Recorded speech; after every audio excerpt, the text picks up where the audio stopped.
banger PlayStation Store deals. Or at least that's what I think I've called the title of this video. I don't actually know at this point in time. This one's going to focus on some awesome hot deals that are available right now on the PlayStation Store as part of their end of year sale deals thing. There's a whopping 22 games that we're going to be talking about here, so we're going to rapid fire through them to try and get this video as short as possible. Subscribe if you haven't already subscribed. And let us know if you have any other recommendations for games for the rest of the community to pick up in the comments down below. Let us know what the price is and what the game is and if people should buy it, or if you've played any of the games on this list, if you would also recommend them. Okay, an RPG, Fallout 4. It is down to $8. It is a awesome open world, first person, third person RPG.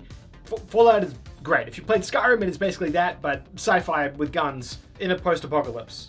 It's a really good game. It's not as good as the previous Fallout games, but as far as Fallout goes on the PlayStation 4, it's probably as good as it gets. Friday the 13th, the game, $3.74. This isn't a very amazing game, but it is a decent isometrical horror game if you're not into Dead by Daylight or you can't afford Dead by Daylight. This is a good one you can play with your friends. One person is the Jason, the killer. The rest of them play as survivors, and yeah, it's basically back and forth surviving and killing. It's an isometric game, so it means that someone plays as one side and someone plays the other side. It's, like I said, it's a pretty budget game, but if you're looking for something fun to play with your friends, it is you're gonna have some fun with it for $3. Castlevania Requiem Symphony of the Night Rondo of Blood Collection. This bundles together my favorite two Castlevania games of all time for $5. Down from 20. Fantastic. If you haven't played Symphony of the Night on its own, it is absolute must-play material as far as I'm concerned from a Castlevania perspective. Actually, even from a gaming perspective, because I know a lot of you guys are a bit younger. $5, and you're getting an absolute superb 10 out of 10 game here. 2D, side-scrolling, backtracking, Metroidvania style. It's great. Play it. I highly recommend checking it out. Mad Max is $5, a really solid hack and slash or beat 'em up third-person action-adventure game in this massive desert open world. It plays very similar to Batman with this sort of block punch mechanic, but the trophies, the platinum trophies, unattainable because the online has been turned off for this game. So if you're a trophy hunter, stay away from it. If you just want to play a fun game, $5, awesome game. Just Cause 3 down to $4. This one happens pretty frequently as well. Another third-person open-world action game. This one here is kind of like Grand Theft Auto, but more silliness rather than going down the line of Saints Row and just being comedy. This one has gone down the line of more like action wackiness, so more like crazy stunts and action things. $4, great price for this one. Sniper Elite 4 is $6. Sniper Elite is a really interesting one. You get put into these open world environments and you have to plan out your attack. You basically can tackle it in a number of different ways in this like open world place. Kind of like Hitman actually in terms of how they play. We have like objectives to do and different ways of completing them, and you can kind of pick your own adventure to a degree. Obviously it focuses on sniping very heavily because it's a sniper game, but if you enjoy Hitman or those style of games, I think you'll enjoy this one as well. A slightly older one, Dragon's Dogma Dark Arisen, one of my favorite Japanese action-adventure games of all time. Made by the same guys who did Devil May Cry. This is a really, really good JRPG action-adventure game. Very light JRPG, but it focuses very heavily on combat. The combat is so satisfying and fun, very similar to Devil May Cry.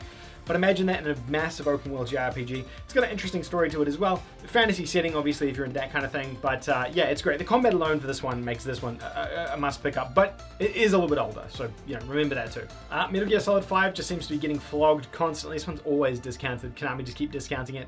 It's a good game if you enjoy Metal Gear or you're looking to get into the Metal Gear franchise. $5 is a pretty low investment for that as well. Massive open world stealth action game, I would probably say, for this one. But it's good. It's a really solid game. It's interesting to see this one so cheap when it originally launched and came out back in 2014 or 2015. This one was like 10 out of 10 material. So it's crazy to see it discounted so heavily now. We don't normally talk about tactical games, but XCOM is probably like the peak of tactical games. I'm not a massive tactical guy either, but I do acknowledge how good this one is. Basically, play as a group of soldiers taking on different groups of aliens. It has some really incredibly deep tactical mechanics in here as well, so if you're into that kind of gameplay, I mean, you've probably already played it. If you are, if you're looking to dip your toes in though, this could be a good option to pick up, especially if you've going away from tactical games for a while and looking to get back into them. One that I spruik pretty much every time as well is Dragon Ball Xenoverse. The original is $3. The sequel is also discounted here too. This is the Dragon Ball third-person arena fighter style game mixed with sort of RPG elements. You play as your own creator character and you play through the rest of the Dragon Ball series, kind of helping out the Dragon Ball fighters as you play. It tells like a slightly skewed version of the Dragon Ball story, which I think is kind of cool because it's like as if you are a time traveler who has intervened to help them throughout history, which I really do enjoy. I think it's a really cool concept. Probably a little bit rougher, but Jump Force is also discounted down to less than $10. Jump Force is again another arena fighter Japanese game based on all of the different Shonen Jump properties, mainly focusing around One Piece, Naruto, and Dragon Ball. The game is pretty damn rough though, so just keep that in mind. It is closing its servers down next year, so if you're looking to get the platinum in this one, you've got to do it sooner rather than later. There's a little bit of online stuff you have to do, but it's not too difficult if you have a boosting partner. The game itself basically plays through as your own created character, playing alongside all of these different characters from different shonens. Very similar to Dragon Ball Xenoverse, but not executed anywhere near as well. Rage 2 is one that went under a lot of people's radar. Open world, first person action game, very similar to Borderlands in terms of not only its like aesthetic and marketing and branding, but the gameplay as well. It kind of is a bit more wacky. The original Rage was very serious, and for Rage 2 they took the opposite route of that, going really kind of crazy and a little bit try-hardy, if I'm being honest. I personally didn't actually enjoy this one very much, but for $12, I'm sure you'll have a blast with it if you're looking for a first-person game that is pretty competently built to play. The Wolf Among Us is a really good narrative-driven pick-your-own-adventure game. I'd say adventure game is probably a better way of putting it. It's set in the Fables universe. You play as a bunch of fairy tale characters, or you play as a fairy tale character playing through this fairy tale story. It's purely narrative-driven. You pick the choices and you watch the story play out, but it is very satisfying, and the conclusion of this one is definitely leaves you wanting more. Hotline Miami 2, wrong number. This one, I had to double take when I saw this for $3.74. It is super cheap. Hotline Miami is kind of like Doom in terms of gameplay, but first, it's like a top-down shooter. It's a top-down isometric shooter, I would say. In terms of gameplay, like Doom is focused heavily on first-person combat, and this game here is focused very heavily on its combat. You have to basically take everyone out in a sequence, otherwise they kill you with one hit, and you just keep replaying until you successfully take down everyone in that sequence, then you move on to the next one. Kind of super hot-esque, but from a top-down perspective, it's great. It's a solid gameplay game. There is narrative to it, but the gameplay is absolutely what's king here. It's very addictive and satisfying. Contra Anniversary Collection, which I actually didn't even realize had released, including all of the original Contra games on the PlayStation 4 with trophies in them as well for $5. So you're getting a decent number of games here for $5. It's not a bad little pickup, and I didn't even know this one existed, so I was actually pleasantly surprised by this one as well. I talk about this one heaps too. Soma is very similar to BioShock in terms of how it plays and how it conducts its narrative. It's a creepy first-person, narrative-driven, I'd say, action game. It's one that's best to go into without knowing too much about it, except for that BioShock-esque tone. So if you enjoy BioShock games, you'll enjoy this one. It is lower budget, but it's really good. And for less than $5, it is absolutely a pickup. Likewise for Oxenfree, this game is 99 cents, less than $1. This is a great narrative experience as well. It's an adventure game at heart. You're picking things and solving puzzles and really just progressing through the narrative of this game. But for $1, this is a great pickup. I would say in terms of banger deals, this is probably the biggest deal on this entire list in this whole sale. Anthem is down to $7 as well. It's a weird one. I have a hard time recommending it because it is rough and it didn't get completely fixed and they abandoned it. So it's like, there's that side of things. But for $7, you're getting a AAA game here, and it does have some redeeming qualities to it. It's not completely bad. And I know a lot of people bag on Anthem and they say it's terrible, and there are elements of it that really aren't good, but there are elements of it that do work well too. For example, the flying mechanic in this game is superb. It's better than a lot of flying mechanics in most other games. In fact, this game here makes you feel more like Iron Man than the Avengers does. So, you know, it has that going for it. For $7, you are going to get a decent enough experience here with some friends, and, you know, you'll probably have a pretty good time. So, just down to less than $5, this is the Souls-like game set in the post-apocalyptic future setting rather than the fantasy setting.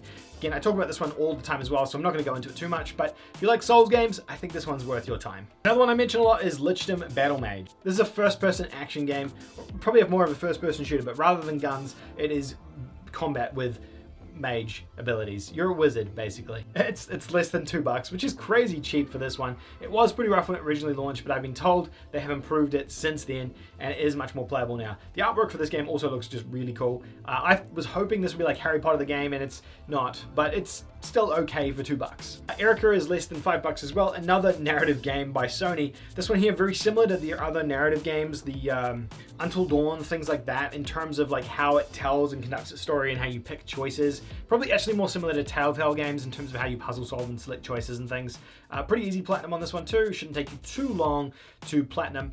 Not bad. I'd say it's not an amazing game. It's probably the weakest out of all of the ones I've mentioned, but it is there and it's available if you want to check it out. Strange Brigade is another co-op squad shooter. There are so many of these co-op third-person shooters now. This one is made by the same guys that did the Sniper Elite games, I believe, or maybe it's the Zombie Army games that did this one.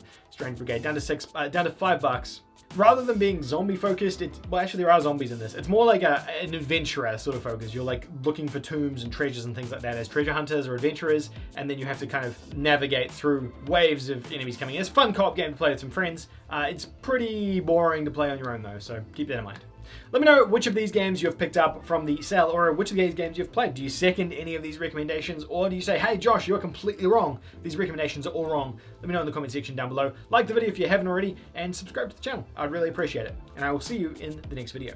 Let's see who made the Platinum Trophy Nice List this year. Merry Christmas to all my Patreons and channel members, my favorite people in the world. And thank you so very much for supporting the YouTube channel this month. Each and every one of you guys over here next to me is on my nice list this year for Christmas, so thank you very much for supporting the Platinum Trophy and keeping the YouTube channel's lights on. If you too want to be added to my nice list, you can do the same thing by joining Patreon in the link in the description down below. $1 honestly helps this channel out enormously. Alternatively, you can join the channel and become a channel member by hitting the join button just below this video. Joining the channel gives you an additional flex because it gives you special emotes to use in chat, it gives you priority during live streams, and it gives you a little Platinum Trophy symbol next to your name. Thank you everyone for a fantastic 2021, and thank you for all your support in helping me keep this YouTube channel going. I cannot wait for 2022.